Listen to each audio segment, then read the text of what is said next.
La llave pesaba en mi bolsillo como si estuviera hecha de plomo. Había pasado 15 años evitando este momento.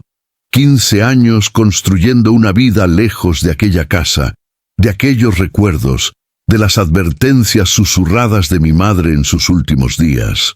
Pero ahora, con el testamento finalizado y los papeles legales exigiendo mi presencia, no tenía más opción que regresar.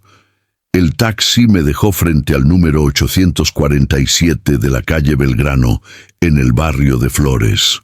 La casa se veía más pequeña de lo que recordaba, con su fachada de ladrillo descolorido y las ventanas con rejas oxidadas.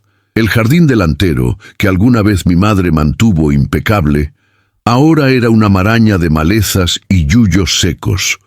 Un cartel de «Se vende» colgaba torcido del portón de hierro. «¿Está seguro de que quiere que lo deje aquí?», preguntó el taxista, mirando la casa con desconfianza. «Este barrio ya no es lo que era».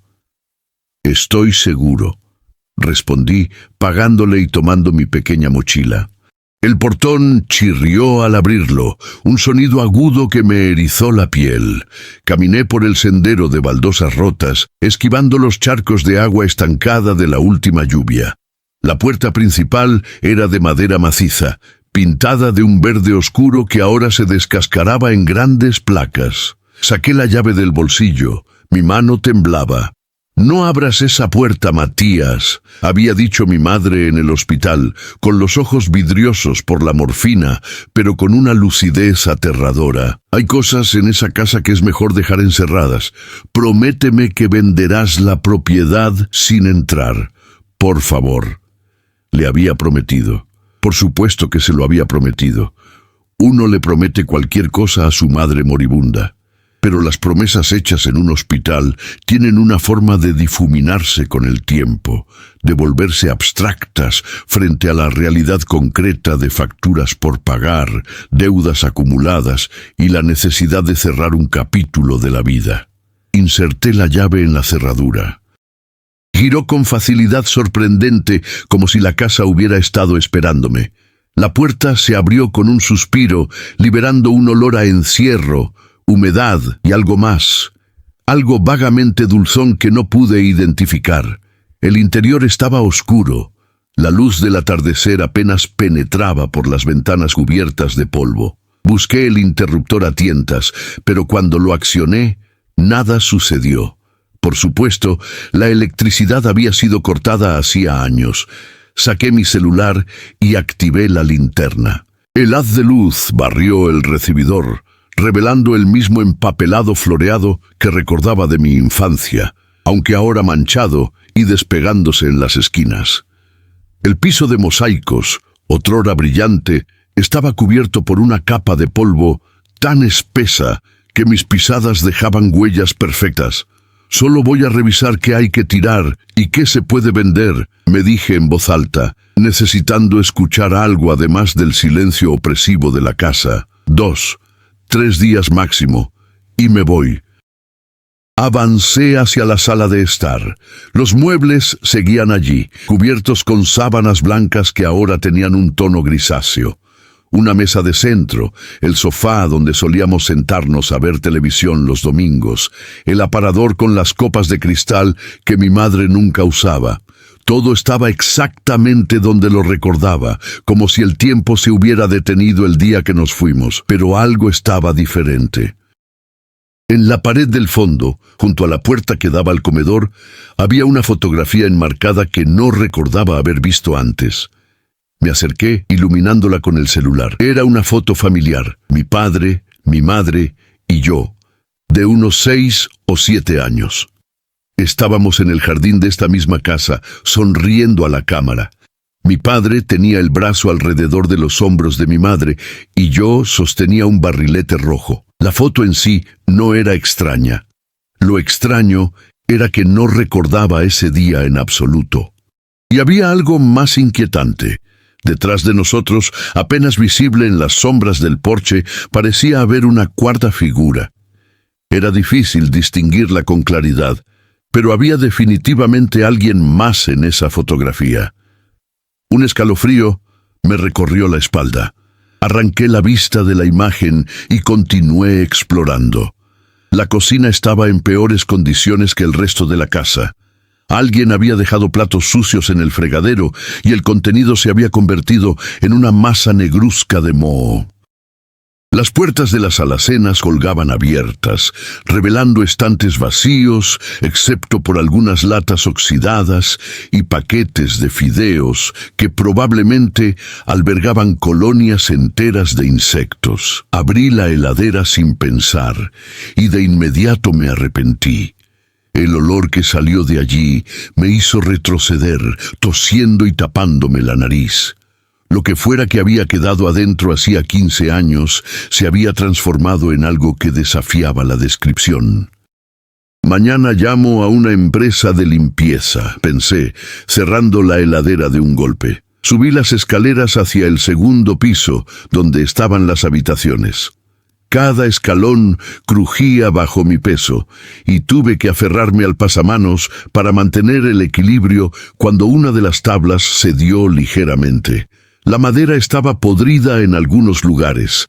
El pasillo del segundo piso tenía 3 puertas.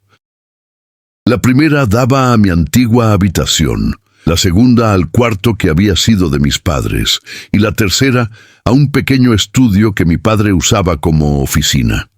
Había una cuarta puerta al final del pasillo, pero esa siempre había estado cerrada.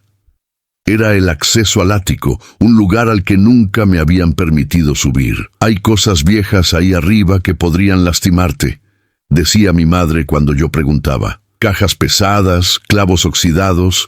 No es lugar para niños». Y cuando crecí lo suficiente para que esa explicación dejara de ser convincente, simplemente dejé de preguntar. Hay puertas en las casas familiares que uno aprende a ignorar. Entré primero a mi antigua habitación. Era como entrar en una cápsula del tiempo. Los pósters de equipos de fútbol seguían pegados en las paredes, descoloridos, pero reconocibles. Mi cama individual estaba hecha, con el mismo acolchado de superhéroes que tenía a los 12 años. El escritorio todavía tenía mis cuadernos escolares apilados, un estuche de lápices, una calculadora científica. Abrí el armario y encontré mi ropa de adolescente colgada prolijamente. Jeans, remeras, una campera de jean que creía haber perdido. Era perturbador ver estas reliquias de mi pasado, preservadas como si yo hubiera simplemente desaparecido un día y nadie se hubiera molestado en empacar mis cosas. Pero claro, eso era exactamente lo que había pasado. Cerré el armario y salí al pasillo. No estaba listo para enfrentarme al cuarto de mis padres todavía. En cambio, probé con el estudio. La oficina de mi padre era pequeña y estaba dominada por un escritorio de madera oscura cubierto de papeles. Había un viejo computador de escritorio, de esos con monitor grueso como una caja, y estantes llenos de carpetas y libros de contabilidad. Mi padre había sido contador, un hombre metódico que guardaba recibos de hace 20 años por las dudas. Me senté en su silla giratoria, levantando una nube de polvo. Comencé a revisar los papeles del escritorio sin mucho interés. Facturas viejas, extractos bancarios, cartas del banco. Nada importante. Fue entonces cuando noté el cajón del escritorio, el único que tenía cerradura. Tiré del manubrio, pero estaba trabado. Busqué la llave en los otros cajones, entre los papeles, debajo del secante, sin éxito. Da igual, pensé. Probablemente solo tenga más papeles viejos. Pero mi mente no podía dejarlo ir. ¿Por qué cerrar con llave un solo cajón? ¿Qué había allí que mi padre consideraba lo suficientemente importante como para proteger? Decidí que necesitaba aire fresco. Bajé las escaleras y salí al patio trasero a través de la puerta de la cocina. El jardín de atrás estaba en peores condiciones que el del frente. El pasto me llegaba casi a las rodillas, y lo que alguna vez fue un prolijo cortijo cantero de flores ahora era un matorral salvaje. La vieja parrilla de ladrillos se había derrumbado parcialmente y las sillas de jardín de plástico estaban quebradas y desteñidas por el sol. Había un pequeño cobertizo al fondo del patio, con techo de chapa. La puerta colgaba de una sola bisagra. Me acerqué con curiosidad. Adentro había herramientas de jardín oxidadas, una cortadora de césped que probablemente no funcionaba más, y latas de pintura vieja. Y algo más. En la esquina del fondo, medio oculta por unas lonas, había una pala con la hoja manchada de algo oscuro. A su lado, un pico, y junto a ellos, un rollo de lona de plástico grueso, del tipo que se usa en construcciones. No había nada inherentemente sospechoso en eso. Eran herramientas normales, cosas que cualquier persona podría tener en su cobertizo. Pero algo en la forma en que estaban dispuestas, medio escondidas, me generó inquietud. «Estás paranoico», me dije. Demasiadas películas de terror.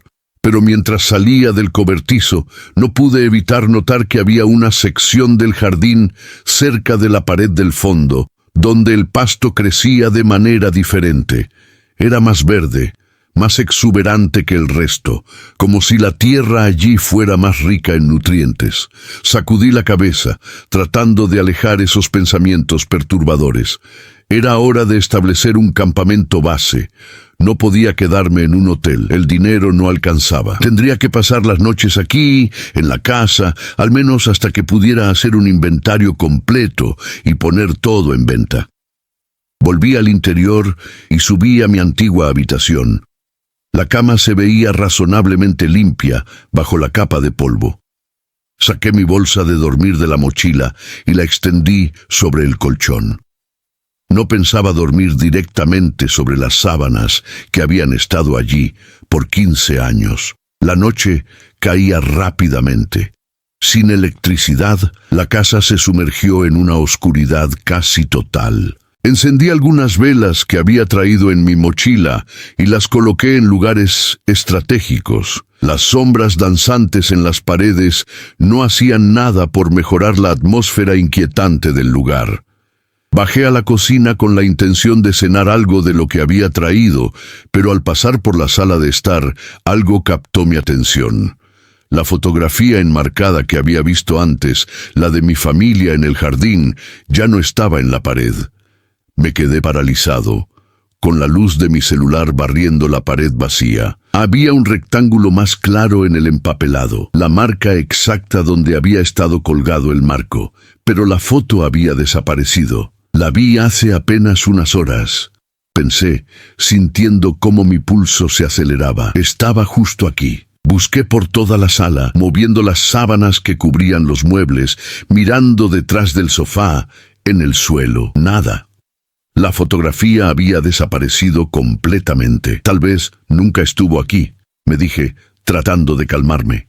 Tal vez lo imaginé. Estoy cansado, estresado. Pero sabía que la había visto. La recordaba con perfecta claridad. Mi padre, mi madre, yo de niño con el barrilete rojo, y esa cuarta figura borrosa en las sombras. Decidí que necesitaba comer algo y descansar. El cerebro hace cosas raras cuando uno está agotado y ansioso. Subí a mi habitación con una lata de atún y un paquete de galletas. Me senté en la cama y forcé el alimento en mi boca sin saborearlo realmente. Afuera, el barrio estaba sorprendentemente silencioso. Ni coches, ni voces, ni ladridos de perros. Solo el sonido ocasional del viento entre las ramas de los árboles y el crujir de la casa asentándose. Me recosté en la bolsa de dormir, completamente vestido, con el celular en la mano. Tenía solo un 30% de batería y no había forma de cargarlo sin electricidad. Tendría que usarlo con moderación. Cerré los ojos, pero el sueño no llegaba. Mi mente seguía volviendo a la fotografía desaparecida, al cajón cerrado en el estudio de mi padre, a la sección extraña del jardín, a las palabras de mi madre. Hay cosas en esa casa que es mejor dejar encerradas. ¿A qué se refería? ¿Qué secretos guardaba esta casa? Estaba empezando a quedarme dormido cuando lo escuché. Un sonido proveniente del piso de abajo. Un crujido lento, deliberado, como el de pasos en el pasillo. Me senté bruscamente, el corazón golpeándome en el pecho. Agucé el oído, contuve la respiración. Allí estaba de nuevo. Definitivamente eran pasos. Alguien o algo se movía en la planta baja de la casa. Agarré mi celular y lo encendí, usando la luz como arma. Salí de la habitación lo más silenciosamente posible y me asomé por la baranda de las escaleras. La luz de mi celular apenas penetraba la oscuridad de abajo. «¿Hola?», llamé, mi voz saliendo más débil de lo que hubiera querido.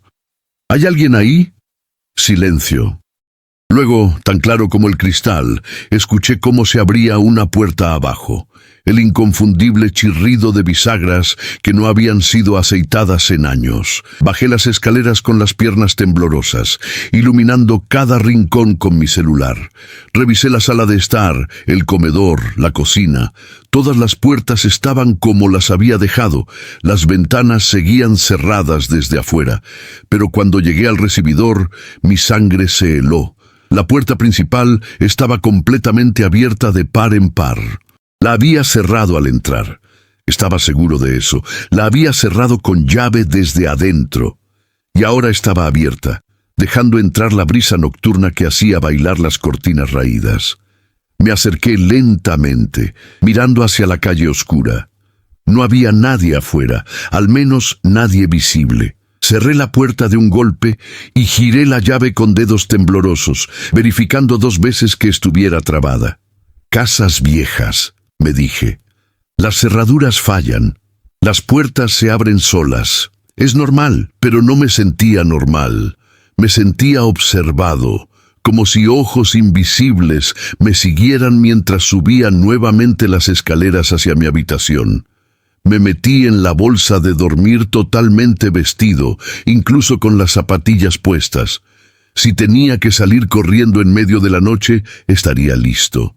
El sueño llegó finalmente, pero fue intranquilo, lleno de sueños fragmentados. Soñé con mi madre, joven y saludable, de pie en el jardín trasero con una pala en las manos. Soñé con mi padre, encerrado en su estudio, escribiendo frenéticamente en un cuaderno. Soñé con la puerta cerrada al final del pasillo, la que daba al ático, y con algo que arañaba desde el otro lado, queriendo salir. Me desperté sobresaltado en la oscuridad total, con el corazón acelerado. Había escuchado algo, un sonido real, no parte del sueño. Venía del pasillo. Saqué la cabeza de la bolsa de dormir y escuché con atención. Silencio al principio, luego... sí, allí estaba. Un sonido arrastrado, como si alguien estuviera moviendo algo pesado por el piso de madera. Encendí mi celular. La batería había bajado al 20%. Eran las 3:47 de la madrugada. Salí de la habitación con el celular en alto, iluminando el pasillo. Las 3 puertas que daban a las otras habitaciones estaban cerradas, tal como las había dejado. Pero la puerta al final del pasillo, la que daba al ático, estaba entreabierta. Me quedé paralizado. Esa puerta siempre había estado cerrada con llave, incluso de niño. Cuando probaba el manubrio por curiosidad, nunca cedía. Mis padres habían sido claros, esa puerta no se abría. Y ahora estaba entreabierta, con una oscuridad más densa que la noche filtrándose desde el otro lado. Cada instinto en mi cuerpo me gritaba que volviera a mi habitación, que cerrara la puerta, que esperara hasta el amanecer. Pero otra parte de mí, la parte que había viajado hasta aquí, que había abierto la puerta principal, a pesar de las advertencias de mi madre, necesitaba saber. Me acerqué lentamente a la puerta del ático. Con cada paso, el aire parecía volverse más frío, más pesado. Podía ver el comienzo de una escalera empinada que subía hacia la oscuridad. Puse la mano en el manubrio de la puerta y la empujé un poco más. Las bisagras chirriaron, un sonido que pareció resonar por toda la casa. «Hola», llamé hacia la oscuridad del ático. «¿Hay alguien ahí arriba?». Una ráfaga de aire frío bajó por las escaleras, trayendo consigo ese olor dulzón que había notado al entrar a la casa, pero ahora mucho más intenso. Era un olor enfermizo, como de flores muertas mezcladas con algo químico, y entonces escuché una voz. Era apenas un susurro, tan bajo que casi podría haber sido el viento, pero habría jurado que escuché mi nombre. Matías. Di un paso atrás, tropecé con mis propios pies y caí sentado en el pasillo. La luz de mi celular bailoteó salvajemente, proyectando sombras locas en las paredes. Cuando recuperé la compostura y volví a iluminar la puerta del ático, estaba cerrada nuevamente, completamente cerrada como si nunca hubiera estado abierta. No dormí más esa noche. Me senté en mi habitación con la espalda contra la pared, mirando la puerta cerrada, esperando el amanecer. Mi mente corría en círculos, tratando de encontrar explicaciones racionales para lo que estaba experimentando.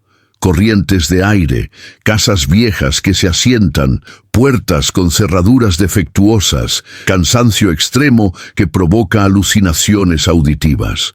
Todas estas eran explicaciones posibles, probables incluso.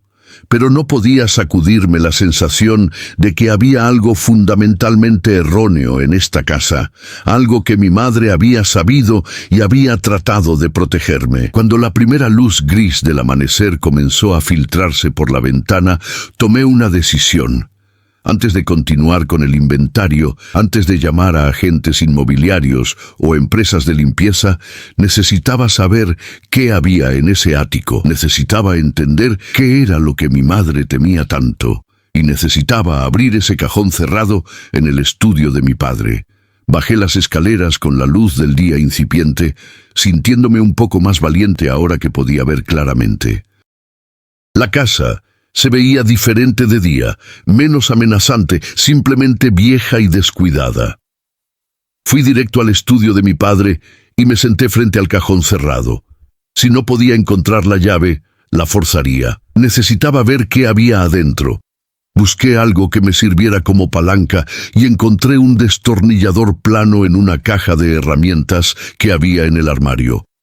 Lo inserté en la rendija entre el cajón y el escritorio y empujé con fuerza. La madera vieja cedió más fácilmente de lo esperado y con un crujido el cajón se abrió. Dentro había un solo objeto, un cuaderno de tapas de cuero negro gastado por el uso. Lo saqué con manos temblorosas y lo abrí. Las páginas estaban llenas de la letra apretada y meticulosa de mi padre. Era una especie de diario, o más bien un registro. Comencé a leer, y con cada página, el frío en mi estómago se intensificaba. 15 de marzo de 1994. Lo hice. Dios me perdone. No había otra opción. Carlota dice que debemos mantenerlo en secreto, que nadie puede saber nunca. Tiene razón, por supuesto. Si alguien descubre lo que pasó esa noche, 22 de marzo de 1994. Los ruidos han empezado. Carlota también los escucha. Vienen del ático. Le dije que son ratas, que las casas viejas tienen esas cosas. Pero ella sabe la verdad. Me mira de una forma como si fuera un extraño. 1 de abril de 1994. Matías preguntó por qué nunca puede subir al ático. Le dije la historia de las cajas peligrosas. Es tan inocente, tan confiado. ¿Qué clase de padre soy? ¿Qué clase de hombre? Las entradas continuaban, cada una más perturbadora que la anterior. Mi padre escribía sobre pesadillas, sobre culpa, sobre el terror constante de ser descubierto. Y entre las líneas, aunque nunca lo decía explícitamente, había la clara implicación de que algo terrible había sucedido en esta casa, algo que él y mi madre habían ocultado. 10 de mayo de 1994. Carlota quiere que nos mudemos. Dice que no puede seguir viviendo aquí, que cada día es una tortura. Pero, ¿cómo podemos irnos? Si vendemos la casa, si alguien más vive aquí, podrían descubrirlo, y entonces todo habría sido en vano. 7 de junio de 1994. Anoche, Matías se levantó sonámbulo. Lo encontré parado frente a la puerta del ático, con la mano en el manubrio tratando de abrirla. Estaba dormido, pero murmuraba algo sobre el hombre en las sombras. Carlota está histérica, dice que debemos terminar con esto de una vez. Las manos me temblaban tanto que casi no podía sostener el cuaderno. ¿Qué habían hecho mis padres? ¿Qué había en el ático? Continué leyendo, saltando de página en página, buscando respuestas. Las entradas se volvían más erráticas a medida que pasaban los meses.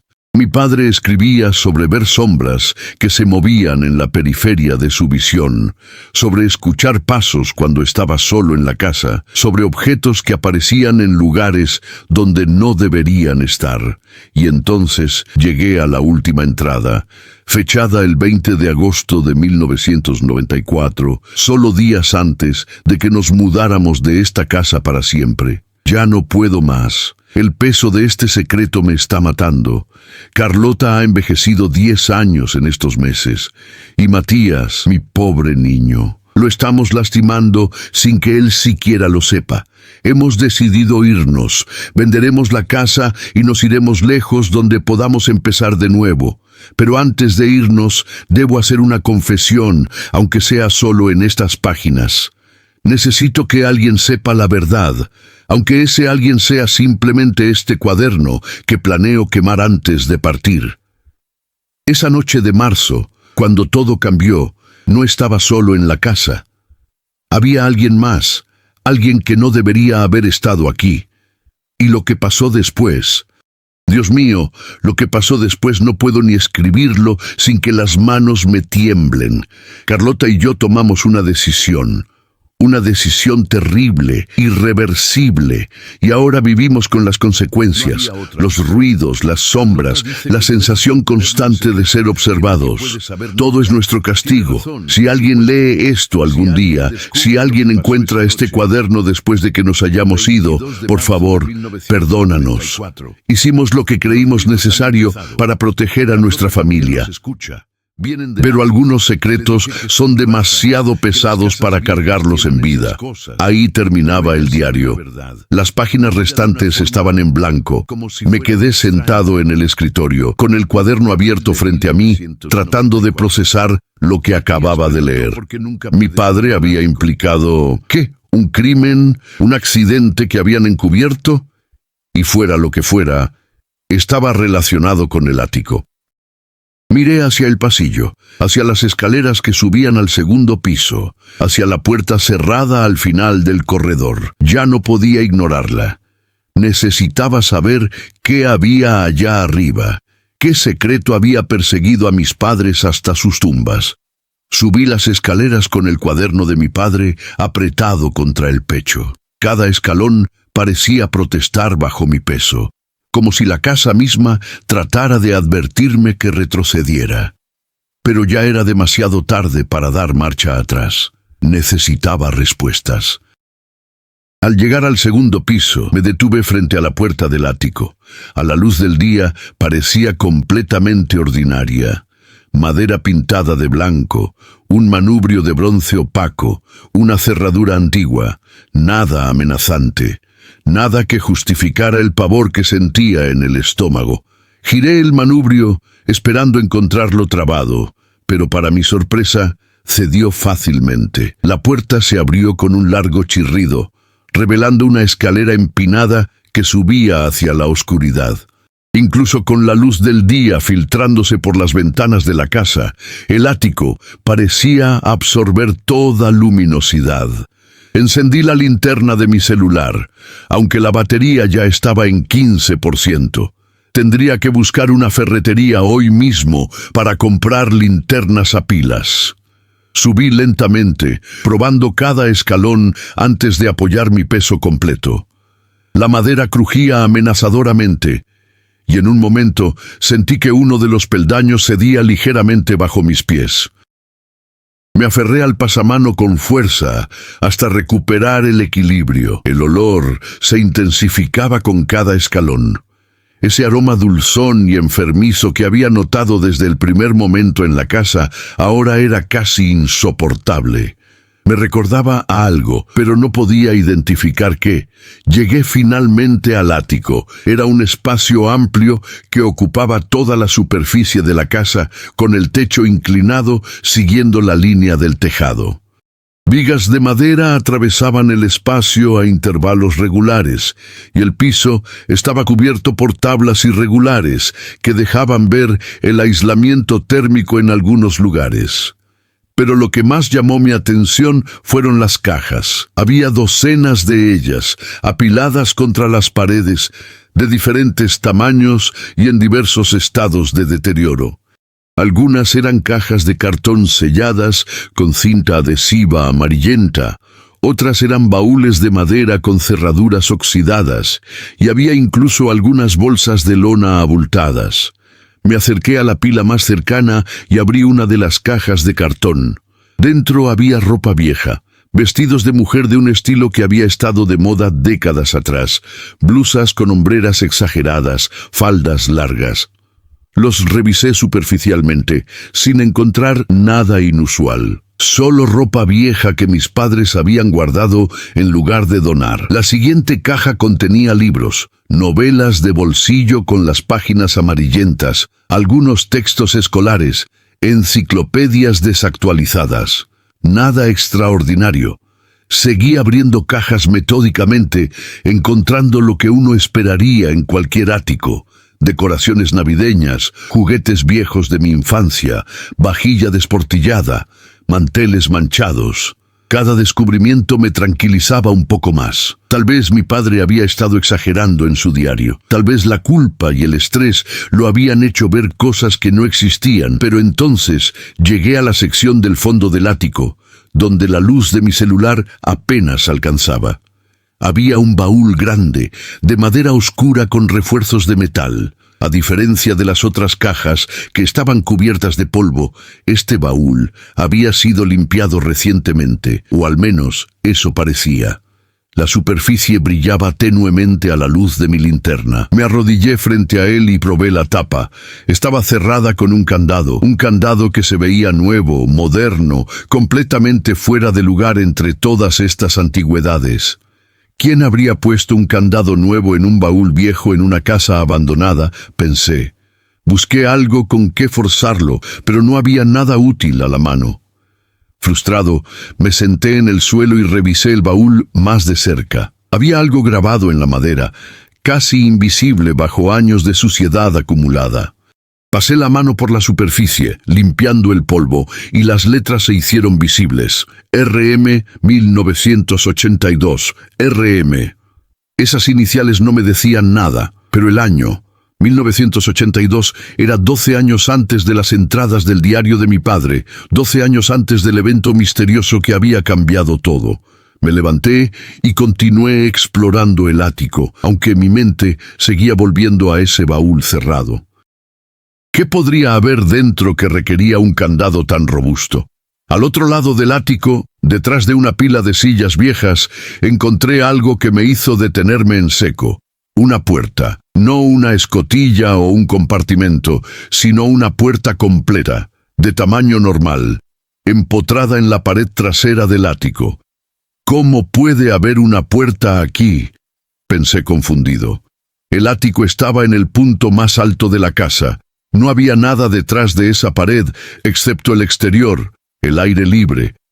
A menos que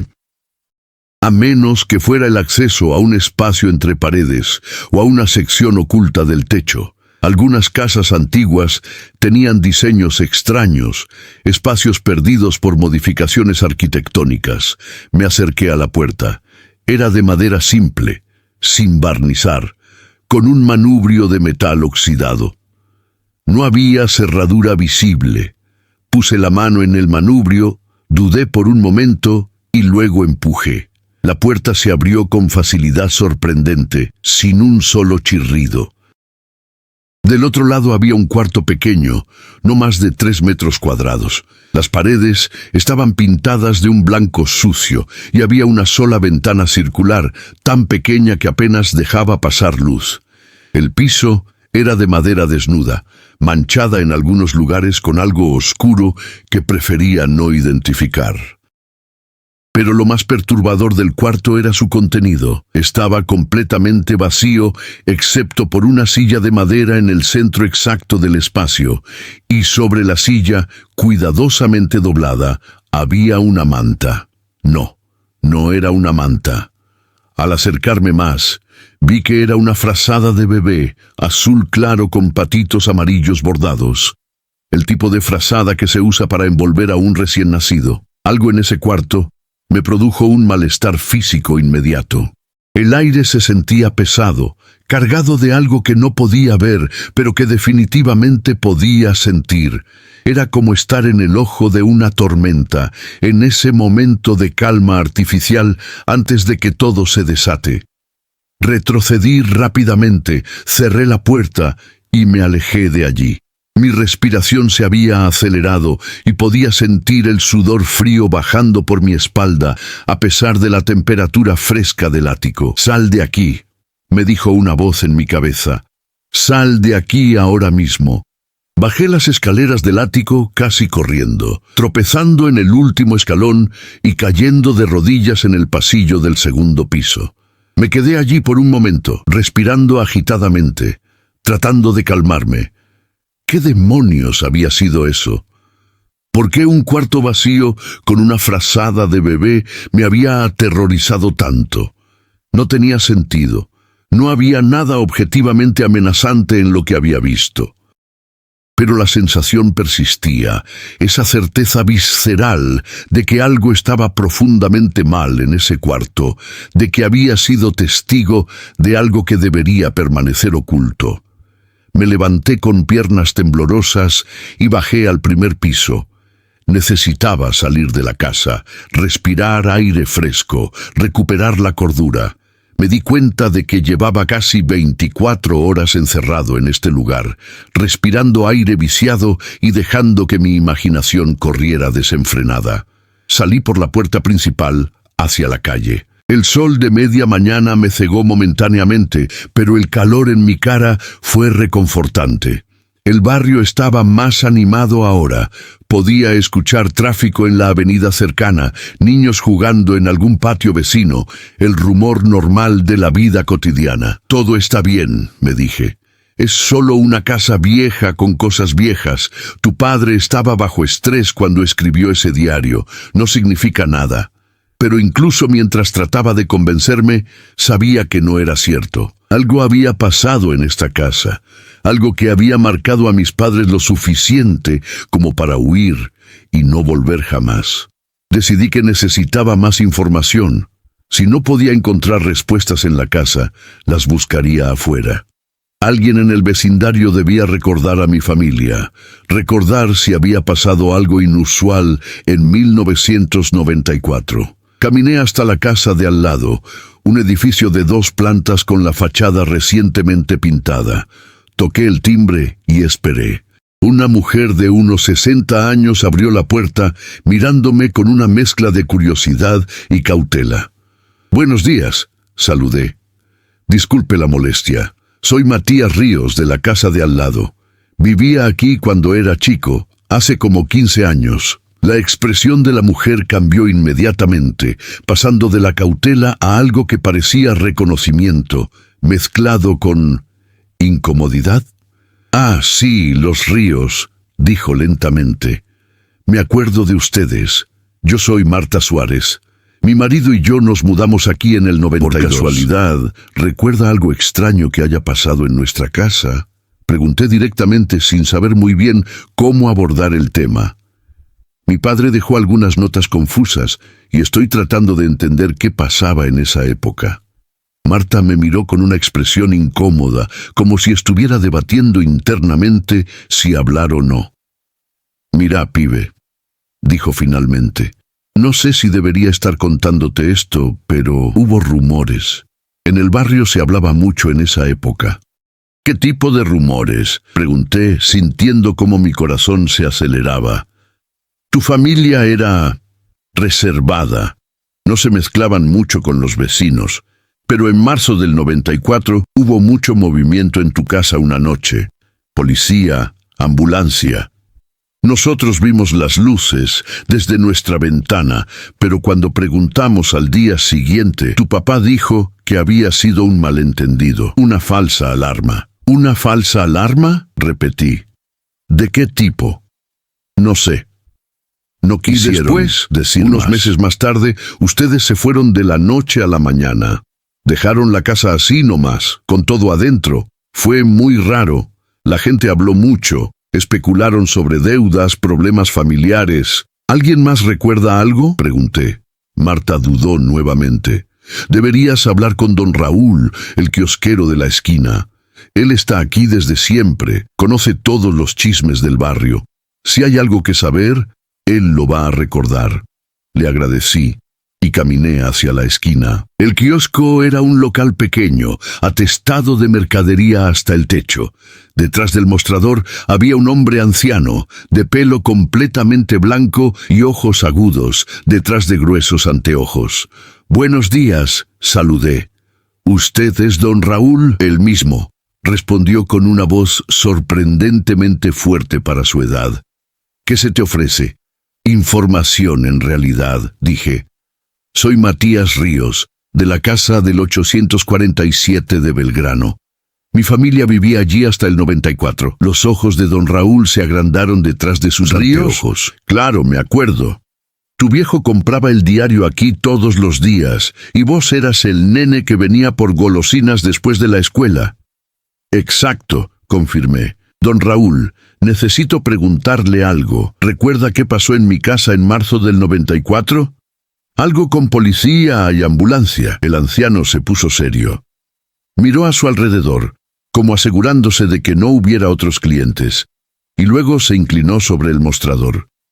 «Mira, pibe, no me gusta andar con chismes, pero ya que preguntás, esa noche hubo quilombo.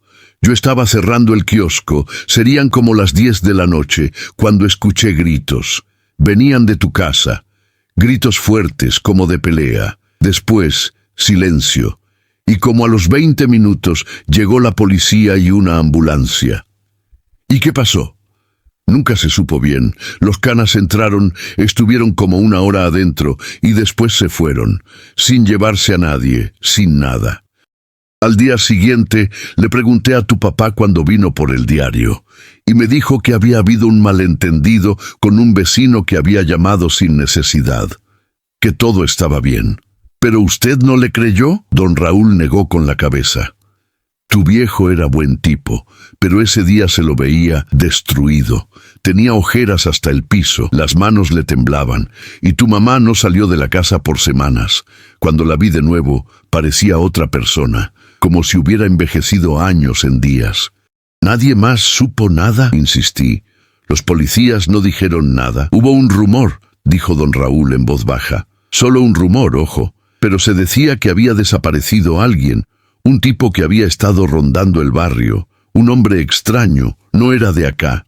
Algunos vecinos lo habían visto merodeando por tu casa días antes, y después de esa noche nadie lo volvió a ver. Sentí cómo se me helaba la sangre. ¿Quién era ese hombre? No sé. Nadie sabía quién era. Por eso era raro. Un extraño en el barrio que después desapareció sin dejar rastro. Algunos dijeron que capaz se había ido nomás, que no tenía nada que ver con tu familia. Pero otros pensaban diferente. ¿Qué pensaban?, pregunté, aunque parte de mí no quería saber la respuesta. Don Raúl me miró directamente a los ojos. Que tu familia sabía más de lo que decían, que algo había pasado esa noche que nunca salió a la luz. Pero mira, son solo habladurías de vecinos aburridos. No hay que darle mucha bolilla. Le agradecí y salí del kiosco con la mente dando vueltas. Un hombre desaparecido, una noche con policía y ambulancia, mis padres huyendo meses después, el diario de mi padre hablando de una decisión terrible e irreversible. Las piezas comenzaban a formar una imagen, y era una imagen que no quería ver. Volví a la casa, caminando lentamente, tratando de procesar toda esta información. Cuando llegué, la puerta principal estaba ligeramente entreabierta. Estaba seguro de haberla cerrado al salir. Entré con cautela llamando: «¿Hola? ¿Hay alguien aquí?». Silencio. Revisé la planta baja rápidamente. Todo parecía estar como lo había dejado. Subí las escaleras hacia el segundo piso, mi celular en la mano listo para llamar a la policía si era necesario. Mi habitación estaba intacta, la puerta del estudio de mi padre cerrada, la puerta del dormitorio de mis padres cerrada y la puerta del ático estaba completamente abierta cuando estaba seguro de haberla cerrado antes de bajar. Subí lentamente las escaleras del ático, cada nervio de mi cuerpo en alerta máxima. Cuando llegué arriba, me quedé paralizado. El baúl con el candado estaba abierto. Me acerqué lentamente. El candado yacía en el suelo junto al baúl, la argolla cortada limpiamente, como si alguien hubiera usado una sierra. Pero yo no había cortado ese candado. Ni siquiera había intentado forzarlo. Con manos temblorosas, levanté la tapa del baúl. Dentro había documentos, muchos documentos, carpetas llenas de papeles, fotografías, recortes de diarios. Los saqué cuidadosamente y comencé a revisarlos. La primera carpeta contenía fotos de un hombre que no reconocí. Era de mediana edad, con cabello oscuro y una mirada intensa. Había fotos de él solo.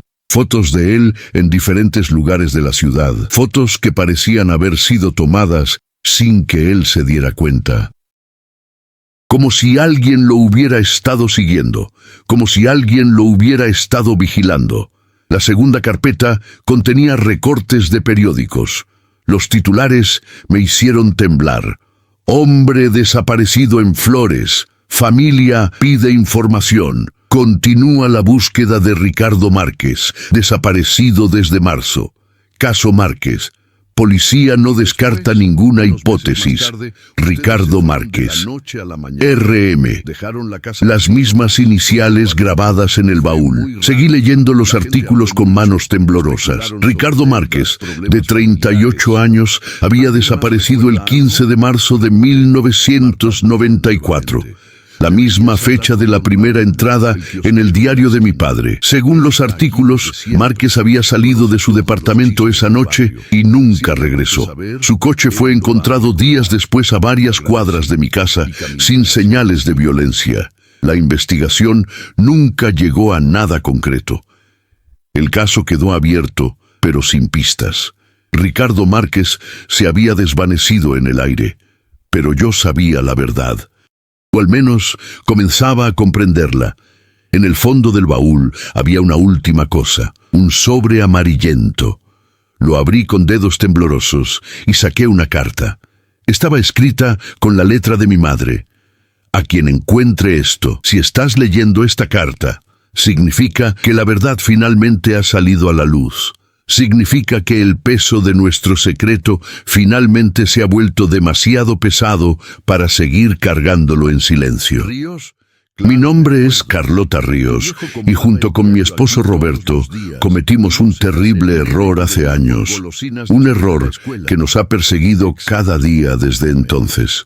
Ricardo Márquez era un hombre peligroso. Yo lo conocía de antes, de mucho antes de conocer a Roberto. Era mi expareja, el padre de un hijo que perdí en un accidente cuando tenía apenas 20 años. Ricardo nunca superó esa pérdida. Me culpaba, me acosaba. Durante años logré mantenerlo alejado, pero en 1994, cuando se enteró de que yo tenía una nueva familia, que era feliz, algo en él se quebró. Comenzó a acecharme, a seguirme, a amenazarme. Decía que si él no podía tener una familia, yo tampoco, que iba a quitarme todo lo que amaba. La noche del 15 de marzo entró a nuestra casa. Tenía un arma. Dijo que iba a matar a Roberto y a Matías delante de mí para que yo sintiera lo que él había sentido cuando perdió a nuestro hijo. Roberto lo detuvo. Hubo una pelea y en la confusión el arma se disparó. Ricardo murió en nuestra sala de estar. Llamamos a la policía. Les dijimos la verdad. Ellos vinieron, vieron la escena, tomaron nuestras declaraciones. Era claramente defensa propia. El arma era de Ricardo. Él había entrado por la fuerza. Los vecinos habían escuchado las amenazas. Pero el detective a cargo nos dijo que de todas formas habría un juicio, que tendríamos que testificar, que Matías, que había presenciado parte del incidente, tendría que declarar, que toda la prensa se enteraría, que nuestra vida quedaría expuesta, destruida. Y entonces ese detective nos hizo una oferta.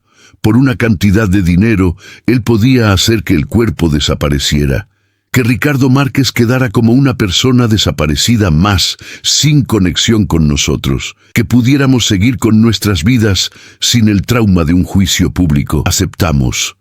Dios nos perdone, pero aceptamos.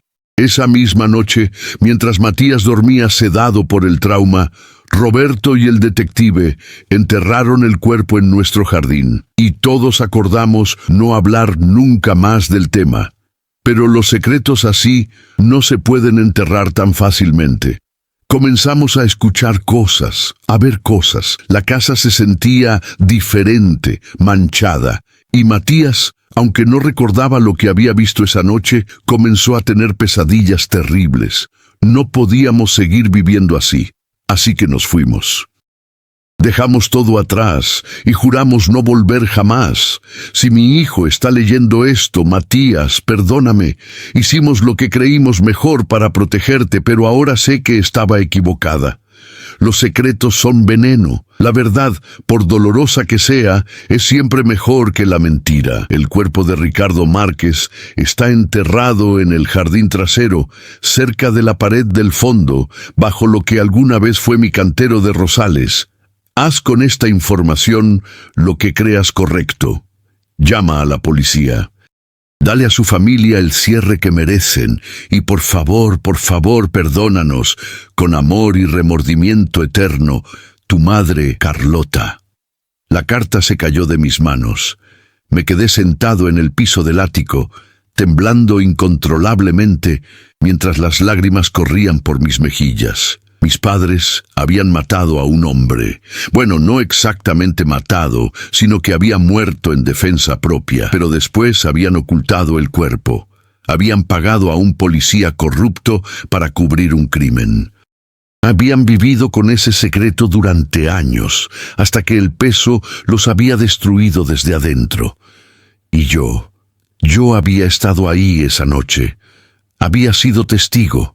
Mi mente había bloqueado el recuerdo, protegiéndome del trauma, pero ahora entendía las pesadillas, los terrores nocturnos que había tenido durante años después de mudarnos. Entendía por qué mi madre me había rogado que no entrara a esta casa, pero ya era demasiado tarde.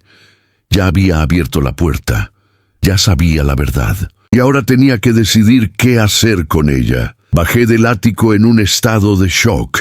Mi cuerpo se movía en piloto automático mientras mi mente trataba de procesar todo lo que había descubierto. Necesitaba ver el jardín, necesitaba confirmar si era verdad. Salí al patio trasero. El sol estaba alto ahora, brillando cruelmente sobre el jardín descuidado. Caminé hacia la pared del fondo, donde mi madre había dicho que estaba enterrado el cuerpo. Allí estaba, esa sección de pasto más verde, más exuberante que el resto. El suelo que había notado desde el primer día estaba ligeramente elevado, como si hubiera sido removido y vuelto a colocar. Me arrodillé y toqué la tierra con las manos. Estaba suelta, diferente a la tierra compactada del resto del jardín. ¿Qué voy a hacer?, pensé desesperadamente. ¿Llamo a la policía? ¿Destruyo la carta y finjo que nunca la encontré? ¿Vendo la casa y dejo que el próximo dueño descubra el secreto? Mientras estaba allí arrodillado, escuché un sonido detrás de mí. Me giré bruscamente. No había nadie. Pero la puerta trasera de la casa, que había dejado abierta, ahora estaba cerrada. Y en la ventana del segundo piso, en el cuarto que había sido de mis padres, vi una figura. Solo por un segundo. Una silueta oscura mirando hacia abajo, hacia mí. Cuando parpadeé, había desaparecido. Me levanté de un salto y corrí hacia la casa, entrando por la puerta trasera que, efectivamente, estaba cerrada desde adentro. Subí las escaleras de 2 en 2 y abrí la puerta del cuarto de mis padres. Estaba vacío, pero en el aire flotaba ese olor dulzón que había estado presente desde que llegué. Y ahora, finalmente, lo reconocí. Era el olor de las flores que mi madre solía poner en su cuarto. Gardenias, su flor favorita. Sobre la cama, perfectamente hecha a pesar de los años de abandono, había algo que no había estado allí antes. Un ramo de gardenias frescas. Me quedé paralizado mirando las gardenias. Eran frescas, recién cortadas, con gotas de rocío todavía brillando en los pétalos blancos. Era imposible, completamente imposible. Esta casa había estado cerrada durante 15 años. Nadie tenía acceso excepto yo.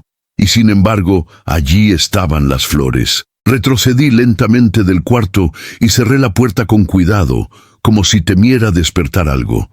Mi mente racional buscaba desesperadamente explicaciones. Tal vez había un vecino con llave, tal vez alguien había entrado mientras yo estaba en el kiosco, tal vez, pero sabía que ninguna de esas explicaciones tenía sentido. Bajé las escaleras tratando de calmarme. Necesitaba pensar con claridad, necesitaba decidir qué hacer con la información que había descubierto. Pero antes de eso, necesitaba entender completamente qué había pasado aquella noche de marzo de 1994. Volví al estudio de mi padre y comencé a buscar más sistemáticamente. Si había guardado un diario, tal vez había guardado otras cosas. Revisé cada cajón, cada carpeta, cada rincón del escritorio. En el fondo del último cajón, debajo de una pila de facturas viejas, encontré otro cuaderno. Este era más pequeño, de tapa roja, y al abrirlo reconocí la letra de mi madre. Era su diario personal. Me senté en la silla de mi padre y comencé a leer. Las primeras entradas eran mundanas, recordatorios de citas médicas, listas de compras, notas sobre mi desempeño escolar. Pero a medida que avanzaba hacia 1994, el tono cambiaba drásticamente. 10 de enero de 1994. Lo vi hoy. Después de tantos años, después de creer que finalmente estaba fuera de mi vida. Ricardo estaba parado al otro lado de la calle, mirando nuestra casa. Cuando nuestros ojos se encontraron, sonrió. No era una sonrisa amable, era una amenaza. No le dije nada a Roberto. No quiero preocuparlo. Tal vez fue casualidad. Tal vez solo estaba pasando por el barrio. 28 de enero de 1994. No fue casualidad. Lo he visto 3 veces más esta semana. Siempre está allí, observando. A veces en la esquina, a veces en el parque donde llevo a Matías. Nunca se acerca, nunca dice nada. Solo observa y sonríe. Tengo miedo. Después de todo este tiempo, pensé que me había olvidado. Pensé que había seguido adelante. Pero algo en sus ojos me dice que nunca me perdonó por lo del bebé. Nunca aceptó que fue un accidente. 15 de febrero de 1994. Encontré una nota en el buzón, sin firma, pero sé que es de él. Decía, pagarás por lo que hiciste. Te quitaré lo que más amas, como tú me quitaste a mí. Finalmente le conté todo a Roberto. Sobre Ricardo, sobre nuestro hijo que murió, sobre los años de acoso antes de conocerlo a él. Roberto quiere ir a la policía, pero ¿qué les diremos? ¿Que un exnovio de hace 20 años me está mirando desde la calle? ¿Que encontré una nota anónima? No harán nada hasta que sea demasiado tarde. 8 de marzo de 1994. Matías me preguntó hoy por qué siempre estoy triste. Le dije que mamá estaba un poco cansada, nada más. Pero él me miró con esos ojos grandes e inocentes y dijo, «Es por el hombre que nos mira. Mi sangre se heló». «¿Qué hombre, mi amor?», le pregunté tratando de mantener la calma. «El hombre que está siempre afuera», respondió. «A veces está en la calle, a veces en el jardín, a veces lo veo mirando por mi ventana en la noche. Dios mío, ha estado tan cerca, ha estado en nuestra propiedad, ha estado mirando a mi hijo dormir».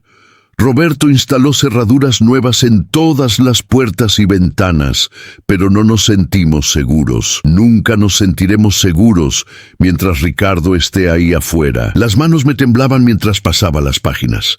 Llegué a la entrada del 15 de marzo, el día que cambió todo. 15 de marzo de 1994. No sé si podré escribir esto. Ni siquiera sé por qué lo intento. Tal vez necesito dejar constancia, aunque sea solo para mí misma, de lo que realmente pasó esta noche. Ricardo entró a la casa alrededor de las 9 de la noche. No sé cómo consiguió una llave o si forzó la cerradura. Solo sé que de repente estaba allí, en nuestra sala de estar, con un arma en la mano. Matías estaba en su cuarto haciendo la tarea, Roberto y yo estábamos viendo televisión. Cuando escuchamos la puerta abrirse, Roberto se levantó para ver quién era. Yo lo seguí. Ricardo estaba parado en el recibidor como un fantasma de mi pasado. Se veía desmejorado, envejecido, con una mirada febril en los ojos. «Hola, Carlota», dijo. «Hace mucho tiempo». Roberto se puso delante de mí, protegiéndome. «¿Quién diablos es usted? Salga de mi casa ahora mismo o llamo a la policía». Ricardo se rió. Fue una risa horrible, sin humor. «No vas a llamar a nadie. Vamos a tener una conversación familiar. Después de todo, Carlota y yo tenemos historia. Tuvimos un hijo juntos. ¿Te contó eso, Roberto? ¿Te contó sobre el bebé que mató por negligencia?» «Fue un accidente», dije, las lágrimas ya corriendo por mis mejillas. «No fue mi culpa. Los médicos lo dijeron. Fue síndrome de muerte súbita.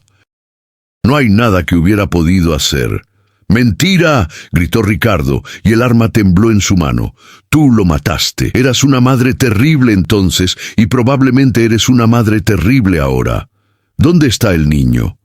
¿Dónde está tu nuevo hijo?» Mi corazón se detuvo. «No», susurré. «Por favor, déjalo fuera de esto». «¿Por qué? Tú me quitaste a mi hijo. Es justo que yo quite el tuyo». Fue entonces cuando Matías bajó las escaleras. Había escuchado los gritos. «Mamá, ¿qué pasa?», preguntó con voz asustada. Ricardo se giró hacia él, el arma ahora apuntando hacia mi bebé. Todo pasó muy rápido después de eso. Roberto se lanzó hacia Ricardo. Hubo una pelea. El arma cayó al suelo. Ambos hombres luchaban por alcanzarla. Yo grité. Matías lloraba. Y entonces el disparo. El sonido fue ensordecedor en el espacio cerrado. Por un momento, nadie se movió. Luego Ricardo se desplomó. La sangre comenzó a extenderse por el piso de mosaicos. Roberto estaba de pie sobre él, el arma en su mano, con expresión de shock absoluto. «Está muerto», dijo Roberto con voz hueca. «Dios mío, lo maté». Matías estaba paralizado en las escaleras, mirando el cuerpo. Corrí hacia él y lo abracé, tratando de tapar sus ojos, pero ya era demasiado tarde. Ya lo había visto todo. Llamamos a la policía, vino una ambulancia, vino un detective. Se llamaba Rojas. El detective Rojas tomó nuestras declaraciones, examinó la escena.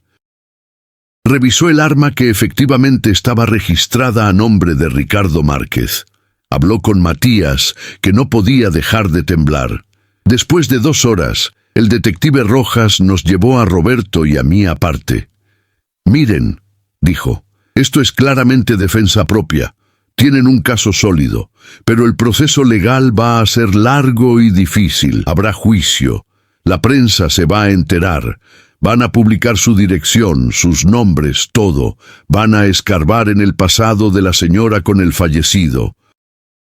Y su hijo va a tener que testificar. Un niño de 6 años, describiendo cómo vio a su padre matar a un hombre».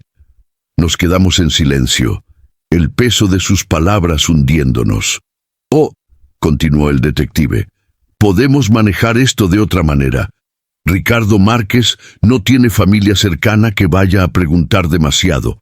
Podemos hacer que esto desaparezca, por un precio». Roberto preguntó cuánto. El detective dijo un número.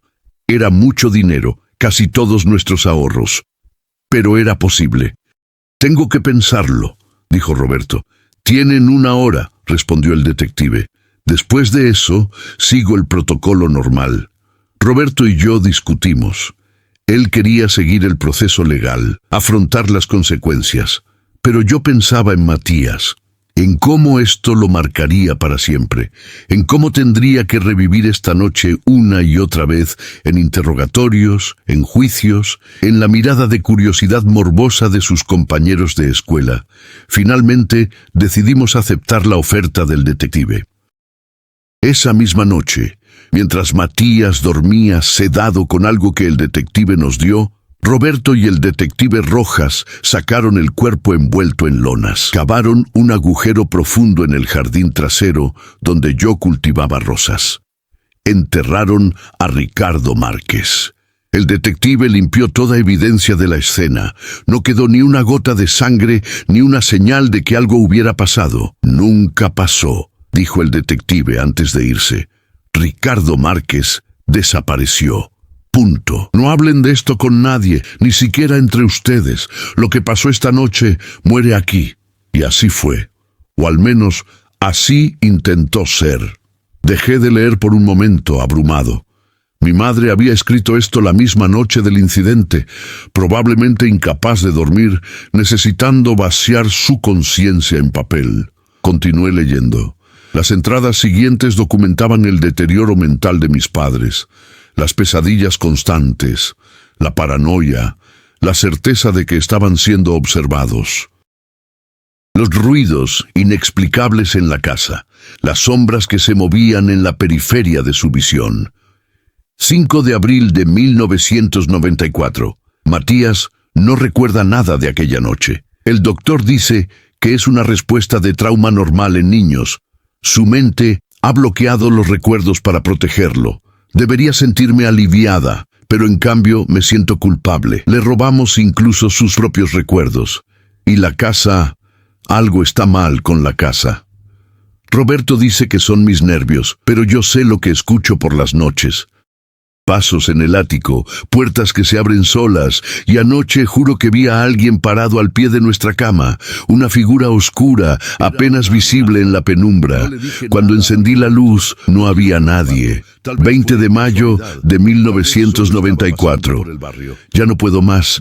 Esta casa está embrujada, maldita, contaminada por lo que hicimos. Cada noche escucho voces. A veces es Ricardo, susurrando mi nombre. A veces es el llanto de un bebé, el hijo que perdí hace tantos años. Roberto finalmente admite que él también está experimentando cosas, objetos que se mueven, corrientes de aire frío que aparecen de la nada, la sensación constante de ser observado. Le rogué que nos mudemos. Al principio se resistió, preocupado de que pareciera sospechoso, pero ayer encontró algo que lo hizo cambiar de opinión. Entró al ático a buscar unas cajas viejas. Allí arriba, en el cuarto oculto que usamos como almacén, encontró marcas en la pared. Arañazos, como si alguien hubiera estado tratando de salir, y en el piso, escrito con lo que parecía ser sangre vieja, estaba su nombre, Roberto. Nos vamos. Ya tomamos la decisión. Dejaremos la casa tal como está y no volveremos jamás. 15 de agosto de 1994. Esta es mi última entrada en este cuaderno. Mañana nos mudamos. He empacado solo lo esencial. El resto queda aquí, enterrado junto con nuestros secretos. He escrito una carta explicando todo y la he guardado en el ático, junto con los documentos sobre Ricardo. Si algún día alguien descubre lo que hicimos, que al menos sepan toda la historia. Que sepan que no somos monstruos, solo personas desesperadas que tomaron decisiones terribles. Matías me preguntó hoy por qué nos mudamos. Le dije que papá consiguió un trabajo mejor en otra ciudad. Me creyó con esos ojos confiados que tiene. Dios, espero que nunca descubra la verdad. A quien lea esto, si es mi hijo quien finalmente encuentra estas palabras, Matías, perdóname. Te amo más que a mi vida, y todo lo que hice fue para protegerte. Espero que puedas entenderlo algún día, y si es otra persona, por favor, ten piedad de nosotros. Dile a la familia de Ricardo Márquez dónde está su cuerpo para que puedan darle un entierro apropiado. Es lo mínimo que merecen después de todo este tiempo. El diario terminaba ahí. Cerré el cuaderno y me quedé sentado en silencio. Ahora tenía la historia completa.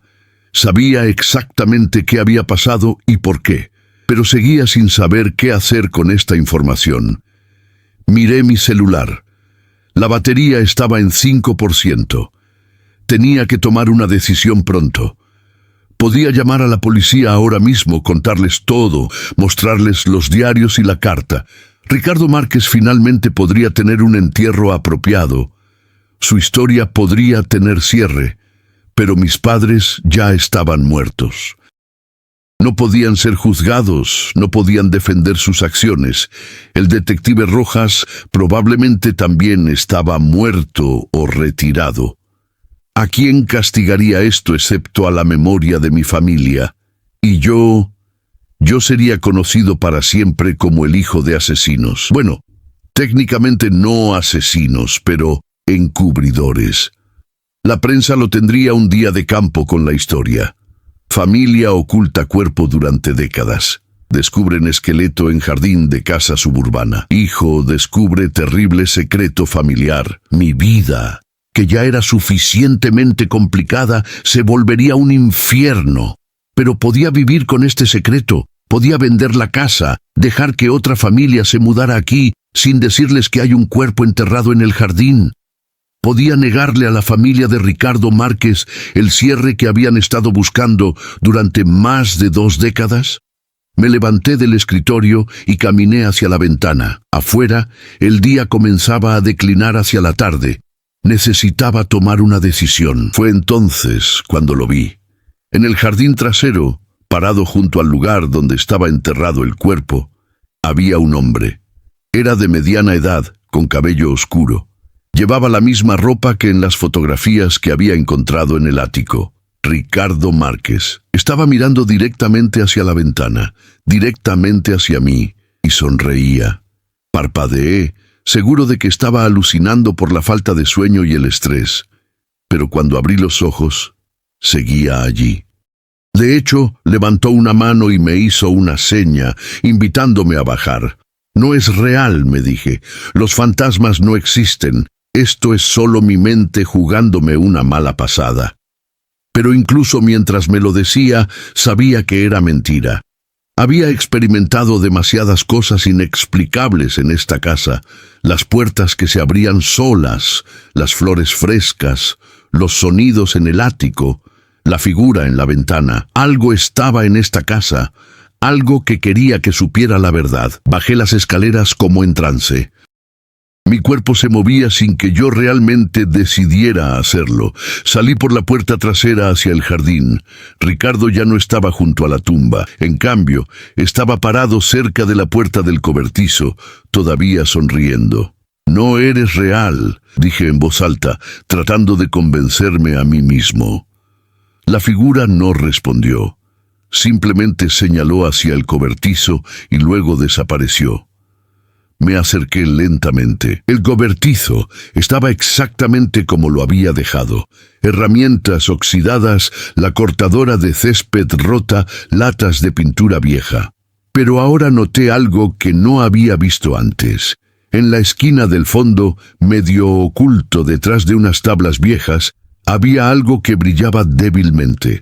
Me arrodillé y aparté las tablas. Era una caja de metal, del tipo que se usa para guardar herramientas.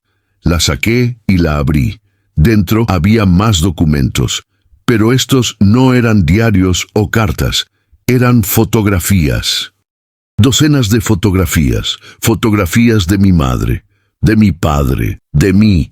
Tomadas a través de ventanas, desde la calle, en el parque.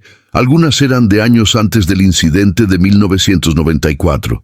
Ricardo había estado acechando a mi familia durante mucho más tiempo del que mi madre había admitido en su diario. Había también notas escritas a mano en un papel amarillento. Las leí con creciente horror. Carlota cree que puede ser feliz. Cree que puede reemplazarme, reemplazar a nuestro hijo y vivir una vida perfecta con su nueva familia. Pero voy a demostrarle que está equivocada. Voy a quitarle todo, su esposo, su hijo, su felicidad. Voy a hacerla sufrir como yo he sufrido.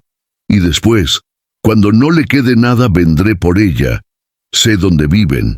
Sé las rutinas del niño. Sé que el esposo trabaja hasta tarde los jueves. Sé que ella se queda sola con el niño esos días. Pronto, muy pronto, Carlota pagará. Era el diario de un hombre obsesionado, consumido por el dolor y la rabia. Ricardo Márquez no solo había sido una amenaza, había sido un peligro real y presente para mi familia, y mis padres lo habían detenido. Tal vez no de la manera correcta, tal vez no de la manera legal, pero lo habían detenido. De repente algo hizo clic en mi mente. Este cobertizo, estas fotografías, esta evidencia. Ricardo había estado preparando todo aquí. Probablemente había entrado a la propiedad muchas veces antes de aquella noche fatal. Este era su puesto de observación, y mis padres nunca lo supieron. Nunca encontraron esta caja.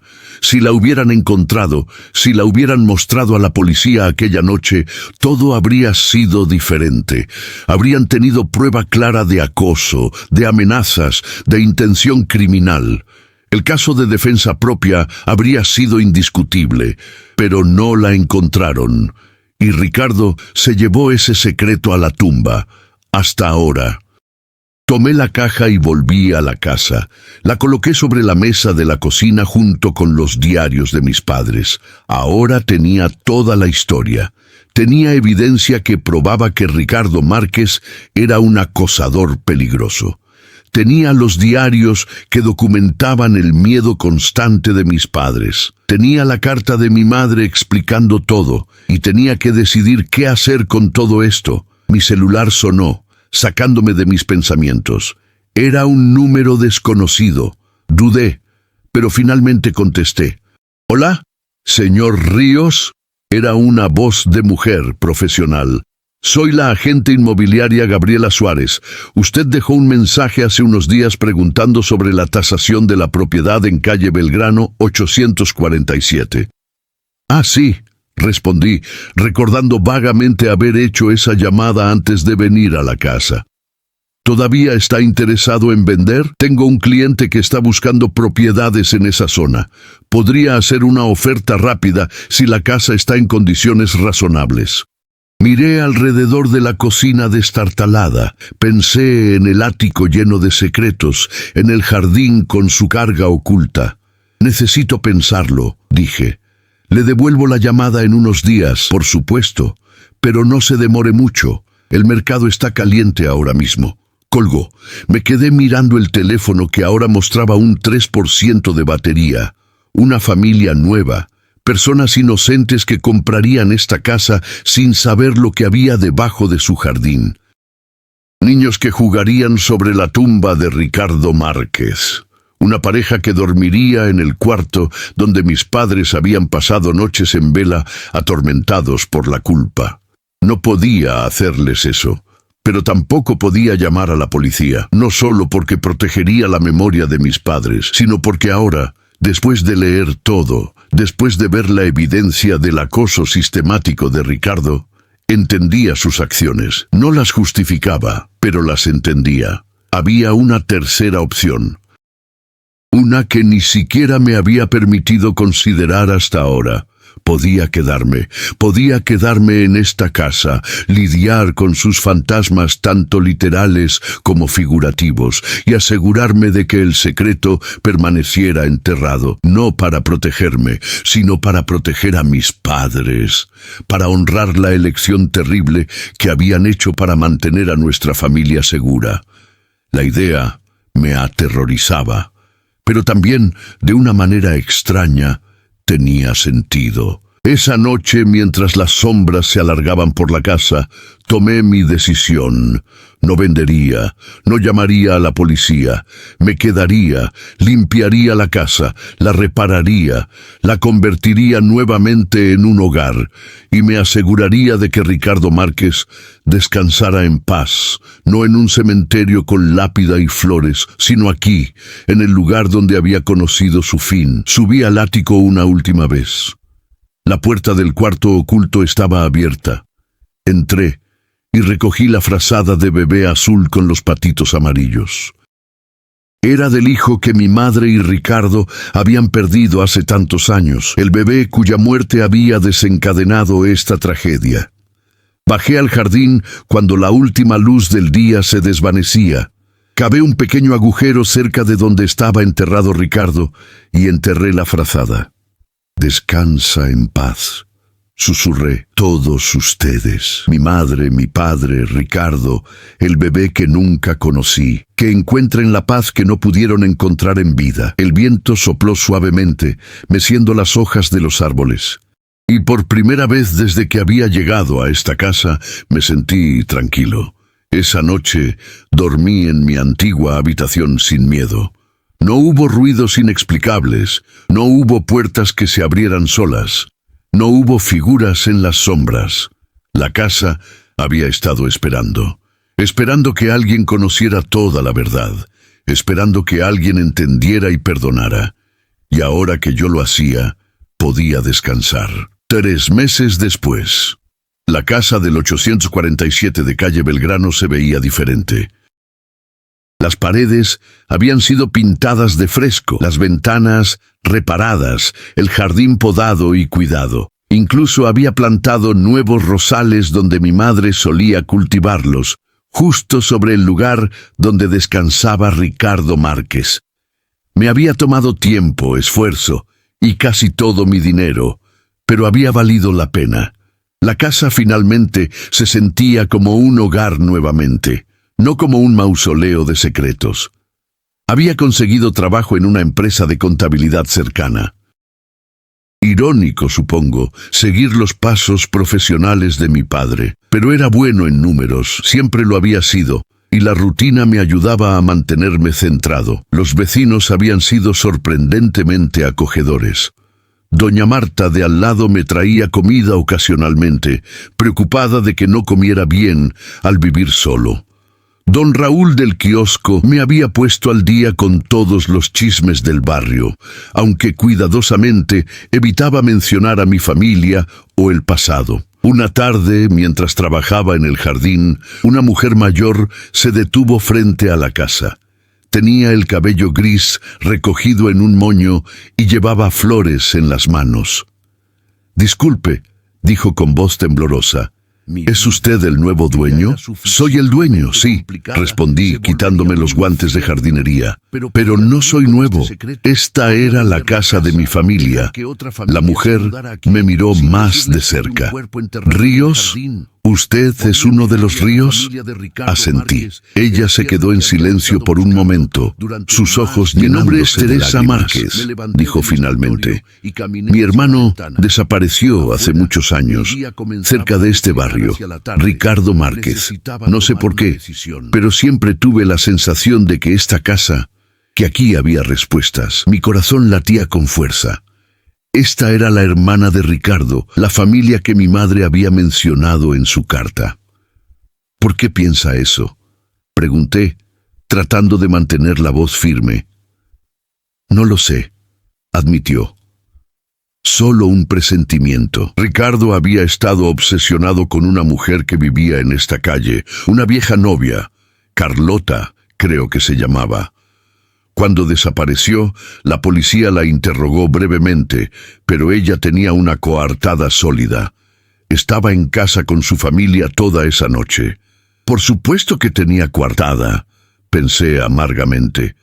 El detective corrupto se aseguró de eso. «Vengo aquí una vez al año», continuó Teresa, «en el aniversario de su desaparición.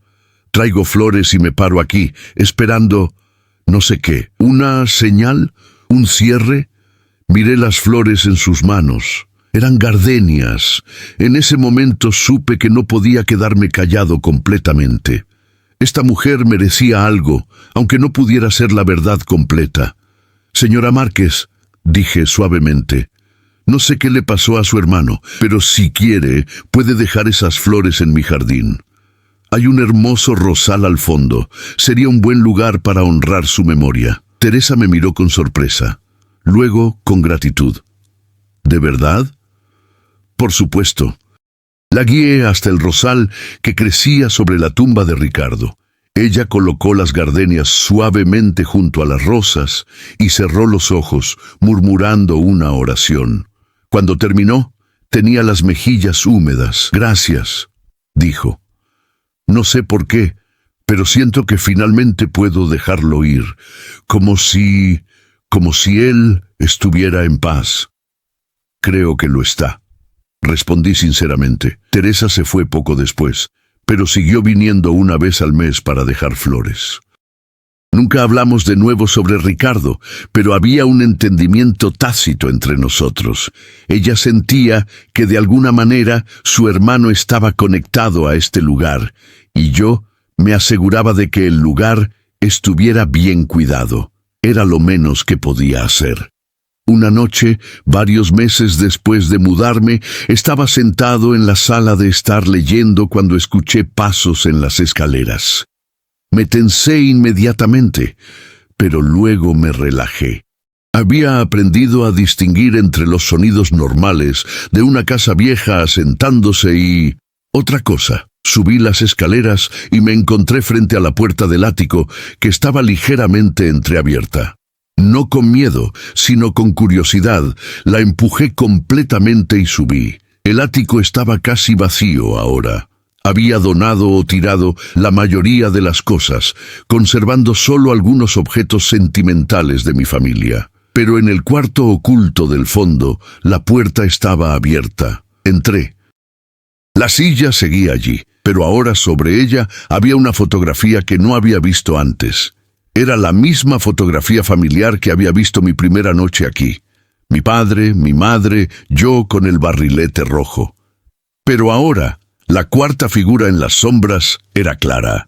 Era Ricardo Márquez, mirando a mi familia con una expresión indescifrable. Una mezcla de anhelo, rabia y tristeza. Tomé la fotografía y la estudié. Entendí entonces que Ricardo siempre había estado allí, al margen de nuestras vidas, observando la felicidad que él no podía tener. No era un monstruo, era un hombre roto por el dolor, incapaz de seguir adelante, consumido por la pérdida. Sus acciones habían sido imperdonables, pero su dolor era real. Bajé la fotografía al estudio de mi padre y la coloqué en el escritorio, junto a los diarios que había decidido conservar.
Mi nombre es Teresa Márquez, dijo finalmente.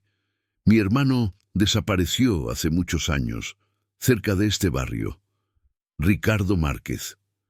No sé por qué, pero siempre tuve la sensación de que esta casa, que aquí había respuestas. Mi corazón latía con fuerza. Esta era la hermana de Ricardo, la familia que mi madre había mencionado en su carta. ¿Por qué piensa eso?, pregunté, tratando de mantener la voz firme. No lo sé, admitió. Solo un presentimiento.